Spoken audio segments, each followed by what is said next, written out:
Um, Great. So, quick introductions. My name is Aseem Chandra. I'm the founder and CEO at Immersa, and I'm joined today by Aditya who's the founder and CEO at Avoma. So, I'm just going to take a moment to talk a little bit about what we do and what this conversation is going to be about, and then start asking questions of Aditya. But please jump in. Please, ask your questions. We want to make this as interactive as possible. If you drop your questions in the chat session, I'll pick them up and I'll bring them up to Aditya for his response. For those of you that don't know Immersa, we were founded about 2 years ago, and our mission in life is to help customer success and sales teams be successful by bringing product usage data into your CRM systems in a way that lets you figure out which accounts to engage with and in what context. And so a lot more about us at Immersa.ai. We're not going to spend time on that today. We want to learn about Aditya and about Avoma. And so we're going to have the conversation in a couple of different parts. One, we want to understand and learn about Aditya, about you. Then we want to learn about your company and what prompted you to found the company. So let's just start with you first. Tell us a little bit of your journey as an entrepreneur. And I know this is your second time starting a company. Yep. So maybe start with your first venture, and what did that look like? Absolutely. So first of all, Aseem, thank you for this opportunity. Really excited to chat, share learnings, some perspectives, and hopefully audience will find it valuable. As you rightly said, I want to start with a disclaimer that even though it's the second time, it does not get easier. So there are a lot of nuances, largely because quite a few areas do get easier, but at the same time, your ambition, your vision gets bigger and bolder as well. So there are a lot of new challenges as well. So whoever, don't discount just because you're a serial entrepreneur, things don't get easy. So always have that first principle mindset and keep looking as you're always learning. With that, Avoma is my current latest startup. Fun fact, it stands for a very organized meeting assistant. And what we do is that we capture these conversations that you have every single day and analyze those with AI and try to make them a lot more actionable so that you're able to have more effective conversations, save time, all those nice things. We started Avoma 5 years ago. It's a venture-funded company, Series A. I'm personally based out of Silicon Valley here, but we have a global team now, remote first kind of a culture. And before this Avoma, I was a product leader at a company called 247.ai. And I was a product leader launching some of the virtual assistant product lines there. So all the chatbot craze that you see nowadays, we have been trying to solve that problem for the last 10 years for the contact center and support industry first. And the way I joined 24/7 was my first company was acquired. And my first company was into social commerce space, social commerce, social marketing. Back then, this was 2009, 2010. It was also a SaaS company. And we were building a social commerce platform on top of Facebook and Twitter so that online retailers could serve their customers. And 24/7 acquired that company after a few years. And so that's kind of my story, and happy to share everything what I've learned and mistakes I've made as well. Sounds good. So Aditya, tell us a little bit about what the founder's journey that led you to start Avoma. And by the way, thank you for sharing the acronym. I always wonder how people come up with the name for their company.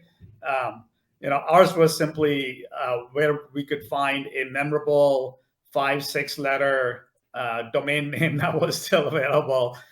Quite genuinely, that's the story. But I'm curious to hear, you've shared the story about how you came up with the name, but tell us a story about how you came up with the idea. Yes, by the way, so the names, just to continue the thought, it was exactly same. I wanted 5-letter domain name, get creative with these acronyms, but I wanted .com. And so with 5-letter domain name, you can't get .com at $2,000. So this is the hack that you can use. Get creative with your product statement. And also it was vague enough from a branding point of view that people will always be curious. Every single sales conversation, we start with this particular thing, and there's always put smile on our prospect's face. And it's a good story to tell to start with as well. Yeah. Continuing with why we started Avoma, how the journey started. As I mentioned, I was a product leader. I was building this product based on AI and natural language understanding, trying to solve for a problem this for customer support space. And I was in an enterprise space working with our sales teams all the time. And I would see how anxious and crazy they would be just before any particular client call or prospect call.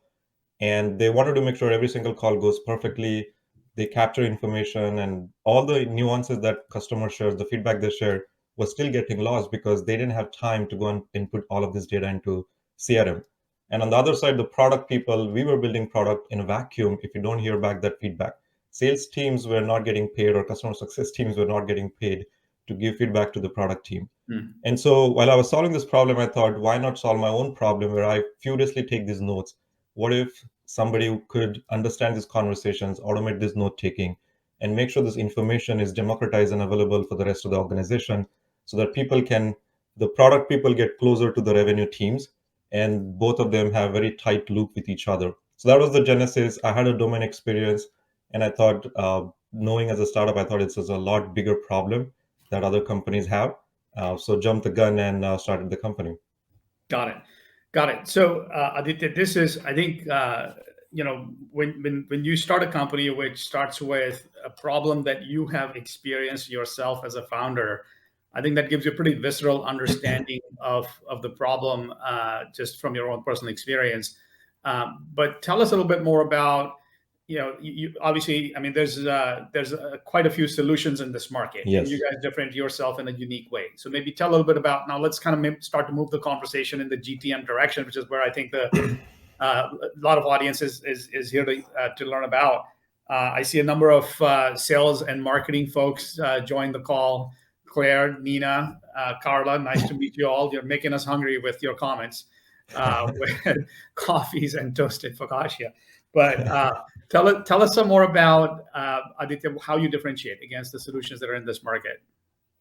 This is interesting, and it might be relevant how even all the conversation that we're going to have, the product led versus sales led, how do you decide what the use case? So as I mentioned, when I started thinking about this is 5 years ago, when I had this aha moment, hey, why don't I solve problem for meetings?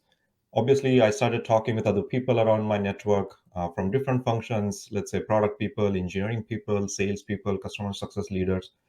And everybody thought this was a genius idea. And back then, some of our competitors were launched in stealth. They were already funded, but I didn't know them.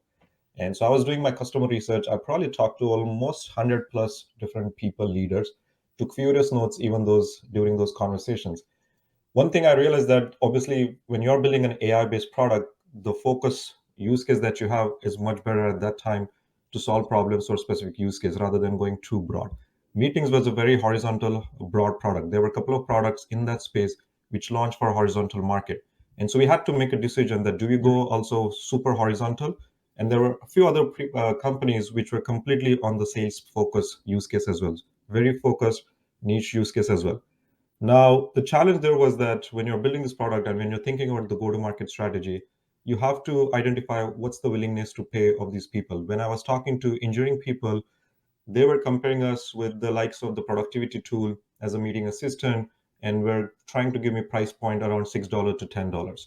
When you talk to, on the other hand, sales function, sales or success leaders, they would compare you with the likes of the Salesforce, and they would say, okay, how much I'm okay to pay close to $100. As long as it's cheaper than Salesforce license, you are still giving me value. So you have to pick the market that is anchoring, because these people have tendency to anchor you to around the products that they have been using. No engineering leader told me that they would pay $100 to a solution like this. So we started understanding that problem also. The other thing also was very interesting. We realized that who depends on this workflow the most? Engineers, everybody said nobody wakes up and said that I love note taking. Yeah. So everybody would say that, yes, I hate taking notes. If you can automate that, I would really love to have the solution.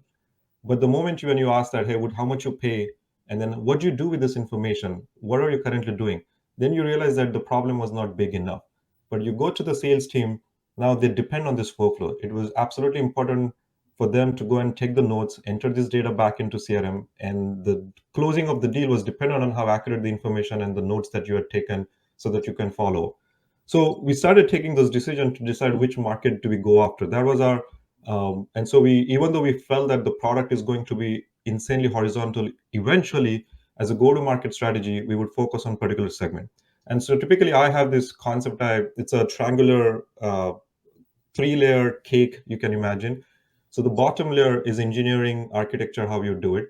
This next layer is a little more constrained, which is the product layer. And then the top layer is even more constrained, that is the go-to-market layer. So we realized that when I started discussing with my team, my co-founders at that time, we said that, hey, eventually 5, 6, 7 years down the line, we might be having a very horizontal solution. Mhm. So make sure that when you're building the solution from an engineering architecture point of view, that's our vision. That's the kind of North Star that we will have in 10 years. But when you're building the product, we will scope it down so that students cannot use it, journalists cannot use it, only Yeah. meetings, knowledge professionals can use it. And the go to market, we said, only go after the sales leader. So that's kind of how we Yeah. went after our go to market and finalized some of the decisions we made. Yeah. So I think it's really interesting, how companies start their journey and then where they eventually evolve to. The vision always stays true from a North Star standpoint. But what I found really interesting in your comments is you actually interviewed 100 plus companies, and then with the same problem that's you know interesting to solve for multiple different personas, that the sales persona and the customer facing persona is willing to pay more because they see greater value in solving that problem for them versus, say, engineering a product. Now, that helps kind of understand who's the primary user of the product. How about the primary buyer? And by the way, you have a fan on the chat session. I see Luis giving a shout out to Avoma. So good to see you, Luis. Hey, Louis, thank you very much for the business and the shout out as well and the love as well. Yeah. So Aditya, tell us a little bit about when you approach a company, a prospect, what's the approach? And I know you have a couple different go-to-market motions, so we'll probably get into that a little bit with this question. Yeah, and that's exactly so the reason that framework helped us. We said that, hey, who is the buyer that is willing, Yeah. the pain is the highest and is willing to buy right now? And so we went after the sales leaders, customer success leaders. So anybody who is customer facing function is our typically ideal buyer persona. But as you rightly also said, that the buyer persona was not necessarily also the user persona. And the product value that we were giving was for people who were using the product on the note taking side, the reps. And the buyer was a leader, but the user was the rep. And when we were trying to go, and initially the first conversation, I remember we were solving for the reps problems and showing the value in terms of the automation, the ROI from that point of view. The leaders felt that, yes, this is good problem, but what's in it for me? And it was not solving their problem. And we had, you also mentioned early on, so we had some competitive solutions early on. They were solving for the leaders.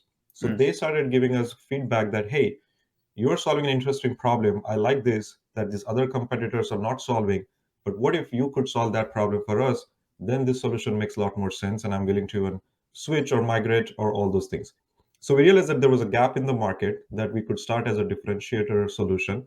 But at the same time, now we have to give value to the buyer person. If we ignore them, they will also be looking for their own solution because not all buyers are going to consider your user's problem. Even the users were loving our solution, we had to make sure we also address buyer. So there was a challenge in terms of how you do the roadmap prioritization, but it helped us to understand what solutions, what are the 20% of the value that leaders wanted that will give them the 80% of the value. And we literally followed that concept and we added that solution. It turned out to be easier compared to what we thought. And then we were able to win competitive deals very strongly because we had a very strong differentiator. And you earlier asked us, so how are we different? And so there's, rather than positioning in the market as a tool to monitor these calls for coaching reasons, we position it as a more of a workflow solution.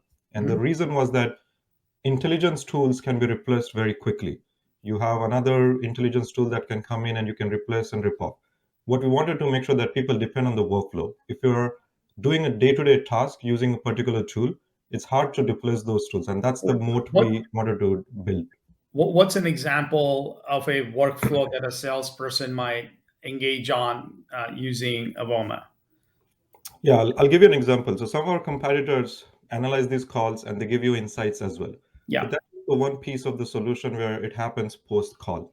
When you look at the salespeople, the meeting has a life cycle. There are certain things you do before the meeting, during the meeting, and after the meeting. One of the use cases, let's say before the meeting task would be uh, researching the prospect and making sure you're able to define the agenda and the kind of, let's say if it's a discovery or demo call, there are a set of questions that you're trying to ask them during the meeting and trying to take those notes for those meetings. Then during the meeting, you want to capture those important moments, take the notes. Sometimes some people are superhuman, they take the notes while the call is going on. And then after the meeting is done, they go back and they review the notes taken. Sometimes their notes make sense, sometimes they don't. Now they have to go and listen to the recording. And so we realized that the analyzed recording was useful, but they were still doing all these other tasks before, during, and after in four different tools. They were using Google Doc. They had a copy of the common question. They would copy and paste it every single meeting. So when we started understanding the workflow, we said, okay, how do we automate this workflow, simplify this workflow? So that's what's the workflow. So now with Avoma, as a rep, you're able to have the template of your notes automatically detected based on the type of the meeting. So you don't even have to do the copy paste. The notes are also extracted in those categories of discovery question that you create. So there is some live note taking experience that you provide, so you can do bookmarking during the meeting. So the solution started becoming, reps started using it as a part of the meeting, how they run, and they supercharge their workflow using Avoma. Rather than Got it. just making it as a post-analysis coaching tool where I can go back if I need, it became a solution that they use on every single meeting. Got it. So Aditya, how do sales reps find your solution? How do they come across what you've built? And we started out the conversation is centered around, is it product led, is it sales led, and what's the right approach, and particularly in today's environment. But let's just start with when you started the company with Avoma. What was the first sales motion that that you started out with? Where either you find customers or customers find you. So I think, Aseem, I'll probably also take a step back here. Yeah. So you asked product led, sales led, marketing led, and we had a funny joke internally at Avoma, and sometimes we used to say, "Are we being misled?" And because there are so many of these terms are being popularized, and I see a lot of the time they're being misused. And so I wanted to kind of break that thing into a notion where Sure. Yeah. product-led growth has two core components. One is the acquisition side of it. You rightly asked how people discover you. How are they getting aware about your brand? So that's the acquisition part of it. Yeah. But once they are known about your brand, what you do, the second piece is the conversion, how they eventually become a customer. And so I always like to think about product led. The growth itself is not necessarily holistically just, it's an oversimplified term. So if you think about product led acquisition and then product led conversion, or sales Yeah. led acquisition and sales led conversion, that's how I like to break it. So very beginning, we always thought about that as a two kind of concepts. And I remember early on, I used to go and talk to investors, and they would tell me, "Oh, your competitor is doing sales led. They are sales led. So you become a product led and don't have any sales motion. Just do it, offer it for free, and something like that, or give trial and all of that." But the realization was that that's not how buyers want. Like it was less about what we want it to be. Do we want it to be product led just because investors like to hear that word, or do we care about our customers and what they wanted? And so we started really focusing on what's the initial, how are people going to find us, and then how are we going to convert them? And both these motions could be different. So one of the things we did was, early on, as any company who starts, you can't do the acquisition through purely product led. You have to do marketing led or sales led acquisition, because you have to go out. And so one of the ways we did content was something that was working for us. So we started writing content for our audience, and people started discovering us through organic search. We also partner with a lot of the CRM systems, so they started listing us in their marketplaces, so people started discovering us. All these were essentially other platforms or channels where people were discovering us. Once they come, so from an acquisition point of view, we also did outbound. Even I was doing outbound early on as a first founder led Yeah. sales. You're reaching out, nobody knows you. That's a pure sales led motion, or from an acquisition point of view. So it would be fool to say that, oh, that was pure product led growth, all we did. But the point is that once people come to Avoma, we always made sure that we took an approach of, hey, if you want to, you're someone who likes to play with the product, you have time, here is a trial, you can go and experience it yourself as well. But if you're somebody who likes to talk to our salesperson, then book a demo, talk to us. We didn't force people to pick one of the options based on what we wanted. We gave them an option based on what they wanted. Buyer has a choice, rather than we making a restriction to them. That one of the things that I remember a lot of the time, some of our competitors' customers, when they move the company, they go to a new company, they had used this product in the previous company, Yeah. they know exactly how the product was, and they just wanted to buy it. and they still let you not buy it right away. They will ask you to still book a discovery call, go to the demo, and wait for that process for 3 weeks. And so people were frustrated. Hey, I know everything. Let me just go and buy it. So we understood these needs of the buyers when we talked to them, and we said, okay, this is a crazy experience that people are still providing. So we will let buyers to choose what experience they like, and we will make sure we support that experience. So that's kind of the initial sales motion was, and we started with from an acquisition point of view, it was sales and marketing led, and then from a conversion point of view, it was both product led through the trial experience, and we also had a sales led where you could book the demo as well. Aditya, I think there's a couple of really interesting points that you made that I took away from this conversation. And in fact, from an Immersa standpoint, this helps us to think through how to break the problem down, because essentially what we're trying to do is how do I combine product data, usage data with CRM data, but with the intention of, can I help you improve acquisition or conversion or post sales Retention. growth and Yeah. mitigate churn risk, and sort of breaking out the sales approach of product led versus sales led versus marketing led, and then sort of cross checking or cross leveling that with acquisition, conversion, and then eventually post sales as well. That is a very useful framework, I think, in which to think about the problem, because you can have multiple combinations. You can have somebody that starts with a customer but then wants to buy online, or somebody that starts online and then wants to talk to a customer or to a sales rep. And so I think those are really interesting combinations. Now, the other thing that I took away from this is let the customer choose. So more like customer led rather than us making decisions on what funnel we want to send you into. Give the choice to the customer and how they like to best engage.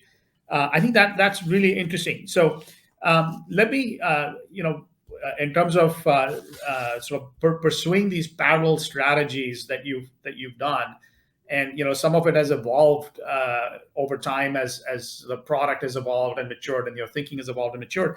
But what are some of the challenges of running multiple strategies, right? So maybe share a little bit about that. And you've talked to me about it in the past, but I think it's a useful conversation.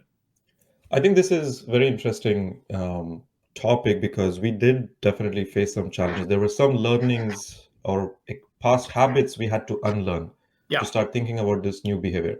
First of all, I'll tell you, when people think about product led, they also think about, oh, which organizations can my product have a product led growth motion, or does it always have to have a sales? And people typically think about it from, am I SMB? Am I selling to SMB versus am I selling to enterprises? And they think if you're selling to enterprises, maybe let's say deal or even mid-market deals any worth of $10,000 in annual contract, or you have to have a sales motion. And so that mindset of people deciding which motion to use based on the size of the customer that you're serving is also not right. To give you an example, we have seen in our Avoma's experience, we had people bought Avoma and VP of sales search for a solution like ours and came to us through search, organic search, started the trial, and eventually bought the solution for $20,000 completely through product led. We probably had one conversation with them. Now, this person did not book the demo just because they were a large organization and had a lot of people. At the same time, we have people who are on the SMB side. Even though we give them option to go and try it yourself, there's a free offering, all of that stuff, they would still like to talk to one of our reps. Now, when you think about it, the SMB customers technically don't have a lot of time. They don't have time to go and evaluate a bunch of different tools and make the decision. They want somebody to quickly address the gaps or make sure that they're understanding and they're confused. On the other hand, the buyers from large organizations, there are committees. They have enough time to go and evaluate and make sure they have the checklist and you do the evaluation. So sometimes they are okay to go and play. So rather than thinking of the size of the segments, think about the people. At the end of the day, there are people who are making People this who are decision. making Doesn't buying choices. matter. Yeah. People are buyers. So Yeah. go with what people have different preferences rather than the SMB or enterprise. Yeah. Now, when we started realizing that, one of the things that we had to implement from our challenge point of view was that we said, okay, we are not going to segment customers based on are you SMB or are you enterprise. So that was the first learning we had to do. So rather than saying, oh, if you're smaller, go to our self-service, and if you're only large, then talk to our salespeople. So we made it, that was the lesson. We said, we will make it available for all sorts of customers. Of course, once you have that, you want to make sure that There's still a right amount of writing to the right kind of salespeople. So you hire people who are able to handle the transactional sales, people who are also having a little bit of large mid-market enterprise sales motion as well. You can do the routing, but give an opportunity to buyers to talk to someone from your organization. So that was one thing we definitely did. Yeah, I think there's a lot of questions now starting to pop up from the audience. So I think you just addressed one of them from a question that Nina asked about how do you operationalize your sales organization to convert PLG users? And what you just covered, I think, addresses that question. There are a couple of other questions. Actually, Nina had another question about how do you organize from a budgeting standpoint between product-led and sales-led strategies, because there's obviously very different motions around each one of those. So maybe if you can take that one next, that'd be great. I think one of the, I wouldn't say I have all figured it out when I'm sharing this perspective, but I can tell Yeah. you how we are currently running the process here. Definitely, we still also have our own lot of things that we need to fix in our process. And but one of the things from a budgeting point of view, I still think yes, product led is not necessarily only product's responsibility. It's a very cross-functional responsibility. Our sales team is also involved in that process. Our customer success team is involved in that process. So I wouldn't say that when I'm thinking about product led, marketing team gets certain budget and the sales team is not, because this is the fundamental unlearning we had to do, because when we hired our sales team was not equipped with the product usage data, which is the problem that Immersa is solving. And the whole idea was that how do we learn what people are doing when they're signing for the trial users, and what is the right time to engage with them. And some of our reps were directly just reaching out to our prospects on the trial users, and they were asking, hey, how's the experience going? Now, that's a bad experience to the prospect, because you would know how the experience is going because you can look at the data, you could have all the answers at your fingertips. But these salespeople had never given demos, had never given understood the actual product usage. They have sold based on the PowerPoints and all of that stuff. So that was the learning we had, that hey, you need to hire also for the right kind of salespeople who would be comfortable playing with the product, understanding the data, and using the data to make their sales conversations more effective, buyer friendly. So from that point of view, when I think about the budget, we still kept the sales budget as a separate, what the sales team based on the growth goals that we have. One of the things, the way we do, if I give you the pipeline generation and how we divide these things, we think about it as a sales driven organization will still continue to own 50% of the pipeline. Within that, then AEs will own 25% of the pipeline and SDRs will own the 25% of the pipeline. So AEs are going and self-sourcing certain pipeline themselves. SDRs are going and sourcing certain pipeline by themselves. And then the marketing and product team owns the rest of the 50%. Got So it. now marketing team can say, okay, from that 15% is purely self-service. So whatever product investment we need to do to drive the viral loop, to simplify the onboarding experience, trial experience, we have to invest in that, because those are the goals that you have, because there is a revenue metric that's given to the product team as well, that this much is the revenue, 15% of the revenue is coming from purely self-service kind of motion. And then the rest is marketing led, which is now we are taking that budget and we're saying, okay, what are the demand gen programs we need to do? What are the branding exercise or branding investment events we need to do? So that's kind of how I think about the budget. It still starts with the revenue goal, and then we try to define who is going to take the ownership of this revenue, and then that's how the budgeting happens. Aditya, I think that's a very insightful response to the question, and particularly the point that I think there are several really interesting points. One, product-led doesn't imply that product owns it end to end. It's still a shared responsibility across teams. But then the flip side of the conversation, which is product then also owns a certain amount of revenue that they need to drive. Very interesting approach. So very cool. So there's a question from Claire asking about what systems are needed to support this sort of multi-pronged approach towards selling. So the traditional CRM systems like Salesforce and HubSpot and whatnot, they were designed primarily for HubSpot. I kind of think of it as marketing-led sales motion, and Salesforce as more of a sales-led sales motion. What's your sense? What are some of the systems that need to emerge to solve for the different kinds of different approaches that are out there? How does it all work? Yeah, I always believe that there is an opportunity here. Somebody build a product-led SaaS focused CRM Yeah. would be a huge market. But fun side apart, you're absolutely right. What happens with the CRM, if you think about HubSpot, is a product-led sales organization to some extent, but even the CRM, the way they're built, is not necessarily fully configured the product-led. What I mentioned earlier on, what is missing part is the product usage data. That is the fundamental thing that typically the sales teams do not have access to. So either you build internal systems, some kind of internal dashboards, and give that data access to your sales team, but you also have to then make sure that data also gets fed back to your CRM. So when salespeople do not want to use additional tool, they want to live in your CRM. So your HubSpot or whatever CRM you use has some additional custom properties, and your product data is being pushed into these custom properties.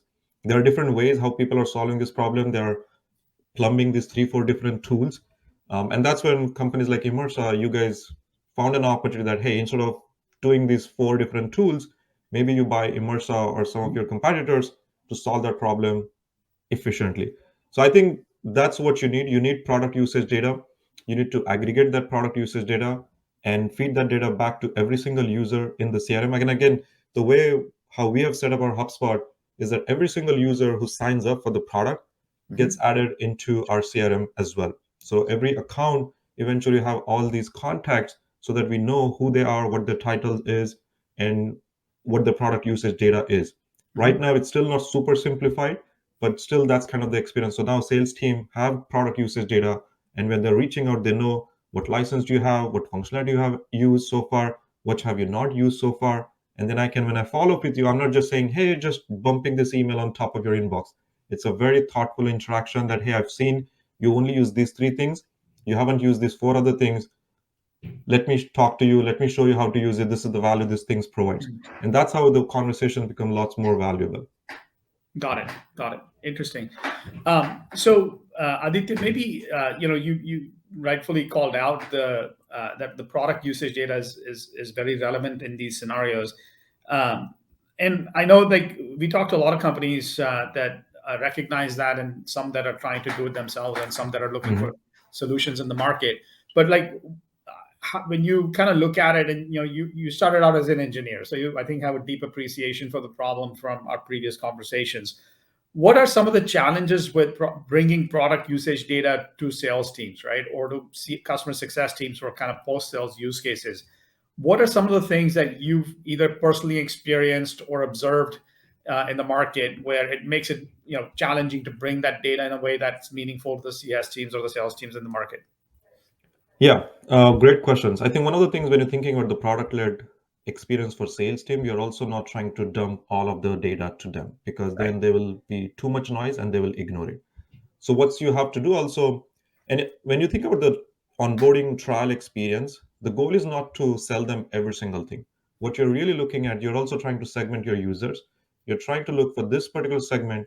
What are the typical aha moments where they're going to realize the value in the solution within the trial period? So maybe whatever the trial period, so Avoma has a 14-day trial period. So we try to decide what will be the aha moment that customers are going to have, and how quickly I can give that aha moment to them when they activate the product. And that's how, as soon as I connect something, do I get immediately value. So those are the moments you have to define, and only focus on those data points rather than trying to throw every single analytics and every single data point. That's not going to be helpful because there'll be too much noise. The second moment, once they activate and have experienced the aha moment, the second phase is the adoption phase. Do they adopt? Do they come back to that particular experience few times in that trial period? Again, you're not trying to over optimize to make sure that the fully adoption has happened. That's not the goal. You're focusing on that 14 days. What are the how many times that they want to come back, and are those the enough signals? So if you focus on those particular metrics, on those signals, so you have to define that for each particular segment of your customer, because there are different buyer persona, user persona as well. So one metric may not be necessarily, or one kind of aha moment may not be necessarily applicable to all sorts of user persona in your product. So understand who are your personas, understand what their aha moments are going to be, and focus on only those metrics and try to bring that data into CRM. Now the challenges there used to be, so first of all, the challenge should not be don't do for all, focus on the smaller set of metrics only. The second challenge is now integrating with these tools. It's not easy. Having your engineering resources to do the data count and make sure that those data is available and they are integrating with the CRMs of the tools and all of that. So that's where you have to either use some third-party tools which make you not dependent on engineering resources, because sometimes you need additional data point eventually once you understand new journey, new experience. Now you again have to go back to your engineering team every single time you need that data. So you need to make sure that are there tools which will allow you to take the product usage data from your database or data warehouse and allows you to push it back to the CRM. Somehow, Avoma, we always worked with all the CRMs. So our team was knowledgeable because we were integrating with CRMs as our own product. So they were more excited to do those things themselves. But I don't think this will be a logical use case. Not every company is trying to integrate with every single CRM. And so in those situations, I do see that product leader, marketing leader need to figure out a way to have tools like Immersa to simplify that experience for them. There's a really good question here from Anna Maria about when is the right time for the sales team to engage with a prospect that signed up or a user that signed up self-service. So at what point do you go from, her question is how much usage is enough when you then engage with the free prospect, with the salesperson sort of stepping in. How do you make that decision, or is that something that you think about currently? 100%. And I want to call out that this is not purely based on the usage only. It might be also a mistake if you over anchor only on the usage data. You also have to mix in the persona of that user as well. So as I mentioned early on, if a VP of sales signs up to Avoma, we will have our salesperson reach out to them immediately early on. So even though the product usage and all of that data is there, we will still look for that because now it's a hot ICP, exactly the persona that we need. Also from a large organization, if you see all that data metrics point of view, you don't want to wait for them to go and figure out and get to the threshold of the usage data that you might have defined. So be a little more thoughtful here. But yes, if the end user, if an individual AE has signed up, then we will let them go and use a little bit the tool, integrate a couple of things, make sure they've invested a little bit of resources. One of the other things we did, and Aseem, I think I discussed this with you also a long time, we force people to not sign up to Avoma by their Gmail or something, and we force them, we add friction by design. We decline thousands of signups every single day on our platform right now. Every day when I look at, there are a lot of people who are trying to sign up. If they're not willing to invest a little bit of commitment from their end, I'm not going to invest my resources to help them. And so we want to start people to signing up with only with their work email address. Yes, we are losing a lot of signups. I'm not able to boast that bloated number to our investors that we have these hundreds of tens of thousands of users. But guess what? Everyone who gets into Avoma largely is a qualified user. Now we can research about them, who they are, because their company domain is available. We can research about their company. And then based on that, we are also making those decisions as well. So there is a product usage data, and it's a very relevant based on how you think in those 14 days period. As I mentioned, try to divide the trial period that you have into two phases. One, as I mentioned, activation, and the second is the adoption. And you might only have one or two use cases that you need to demonstrate value to them. You will never be able to, as the product gets more mature, there are so many use cases that we can't have everyone to adopt in just 14 days. They are busy, they have their own life. So don't have this unrealistic expectation that they need to do all these 20 things only then that they will be successful. So look at the persona title, also engage based on that, but also then combination of the usage, also engage based on that. I think that is super insightful. Kind of breaking out the customer journey into different aspects around adoption and conversion and so on. But also, it's not just product usage data. You have to have different approaches depending on which organization, which persona, what scale they're at, et cetera. And you engage at different times. So Anna Maria, if it's your ICP, so I'll also give an example. If a VP of engineering signs up, just because the title is VP, that's not the ICP we typically go after. Our sales team is not going to convince engineering leader to go and buy Avoma. And so typically we have to have your identify who are your ICP. And if the ICP signs up, prioritize those leads. But if your ICP is not signed up, and then let them do the product-led experience, let them experience on their own, and that's totally fine too. Aditya, I want to go back to something you said earlier about holding the product team accountable to driving 15% of the revenue.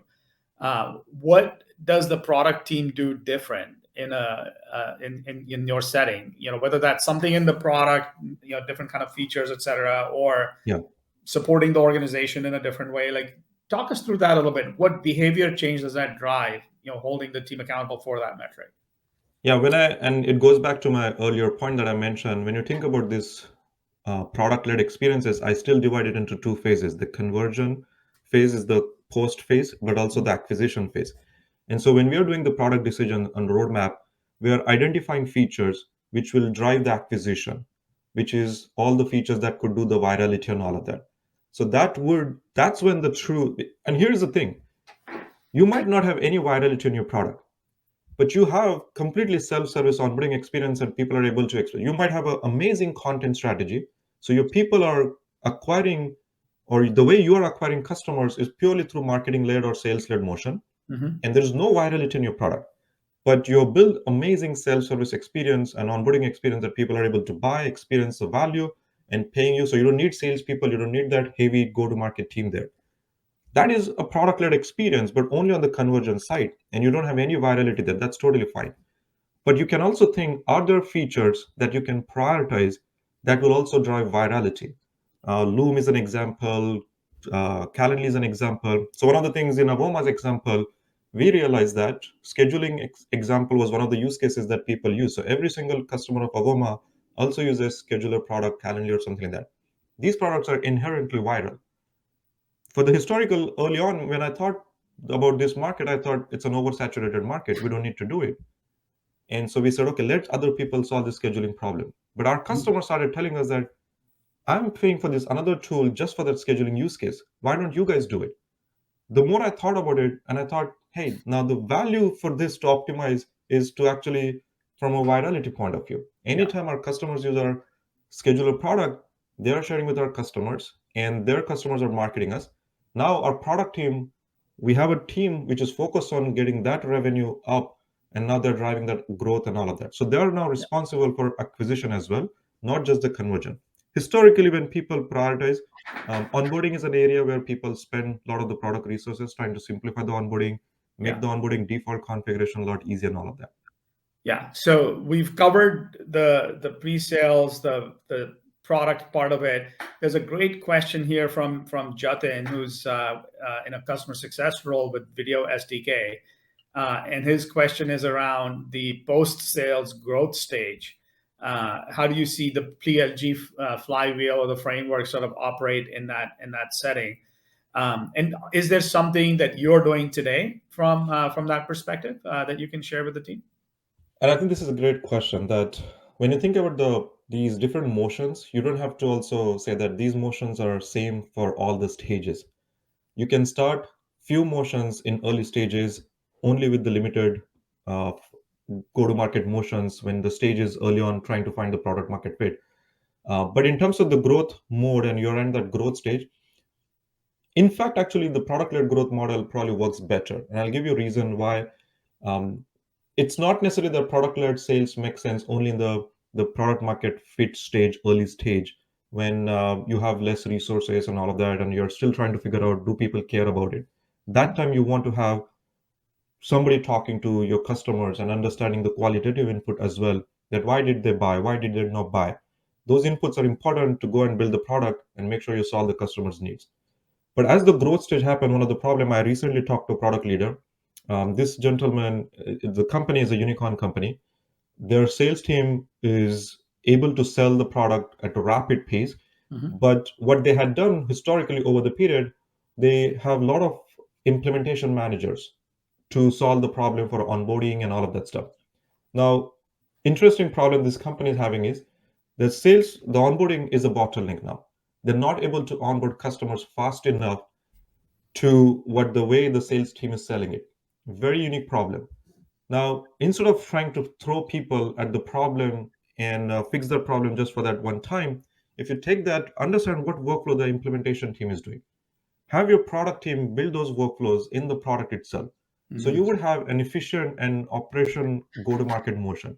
So rather than thinking the product-led experience only for the startups, only for these little use cases, you can actually implement that in a growth mode. That's how you will implement and make your go-to-market motion even more efficient. And here's another thing, the adoption, when you simplify your product, when you make it easier to use, even the enterprise customers will have more adoption of the product. The retention will be better, your NPS score will be better. So there is still value in investing the product load experiences and trying to simplify the onboarding experience, trying to define the customer journey and give those aha moments, irrespective if it was purely sales-led motion or not. So that's Yeah. how I still think even at the growth-led or growth stage, this motion is absolutely important that you continue to invest and figure out even the whole virality element I talked about. In product PMF stage, you probably are not thinking about all the possible use cases. You're trying to focus on the core use case that you're Right. solving. But when you're at the growth stage, now you're figuring out what are the new channels that we can do. Our existing customers, how they can help us to grow even bigger rather than constantly acquiring new customers. Can they help grow, increase collaboration, increase virality, share with other people?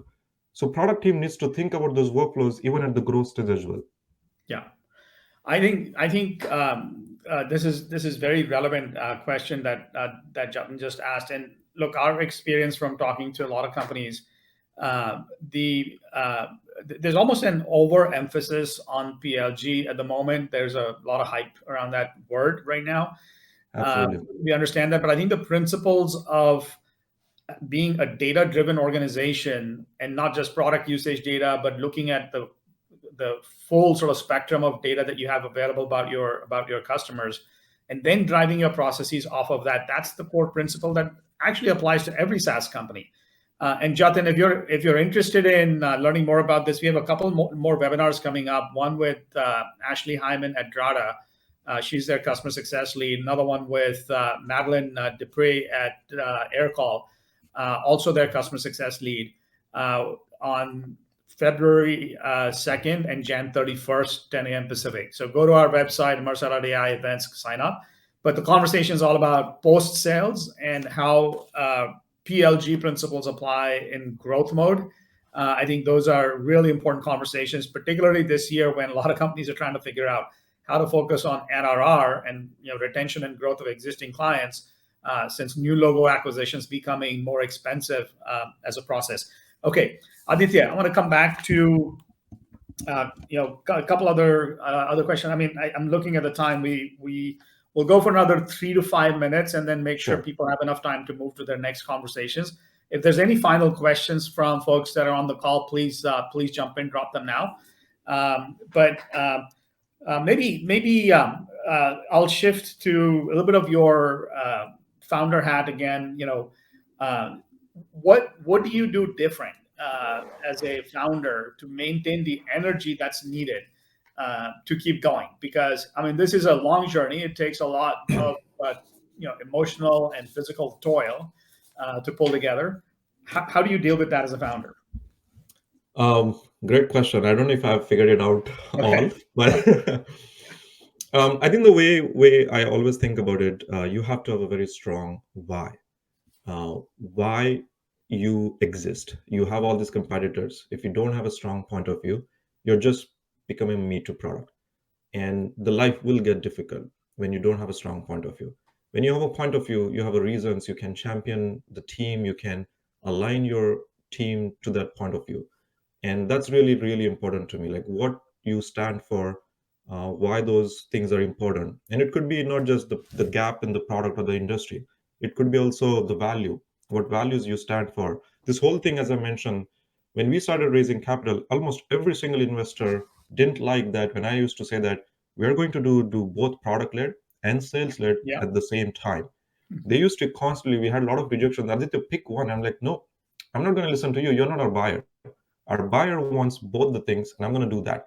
Now, for 5 years later, every investor is talking about this. Oh, this is the future, and this is what you Yeah. need to do. Nobody was talking about this. So we took a point of view at that time. We didn't agree with them, and I believe that that's how the buyers are going to be eventually. So those are the things matters to me. When you have a strong point of view, doesn't matter how many rejections you get, how many things don't go right in your way, you can still bounce back. And the other thing, to be honest, keep it simple and humble. You always have to have, my kids, my family. They keep me humble. So anytime that things are not going in the right way, I always make sure that I have the right inspiration, what's important in life. Like these setbacks are fine. We'll always get back. There's a lot of more other important things in life as well. So keeping that balance, keeping that sanity definitely helps me. Aditya, this has been a phenomenal conversation. Thank you for making the time. Now, for the audience that want to get in touch with you, what's the best way for them to reach out to you? My email address, aditya@avoma.com. Do mention this RevGenius in your subject line so that I can filter out the email and I'll make sure I respond. Perfect. The other alternate, I share a lot of these thoughts on LinkedIn. So just search my name on LinkedIn and you should be able to connect with me on LinkedIn as well. Great. Thank you, Aditya. And for those of you that joined us today and participated in the conversation, thank you so much for being here and for engaging in the dialogue. That is how we move our thinking forward as an industry, is by talking to each other. And both Aditya and I are available at any point. If you'd like to talk to either of us, you can find me similarly at aseem@amersa.co. We could not get the .com domain for $2,000. And of course on our website. And finally, just a quick shout out to RevGenius for hosting us today. They will send out a link to the webinar afterwards. So if you'd like to share that with your colleagues who weren't able to join us today, please do. And reach out to either of us at any point. We'd love to continue the conversation with you. Thanks, everyone. Thank you. Bye-bye.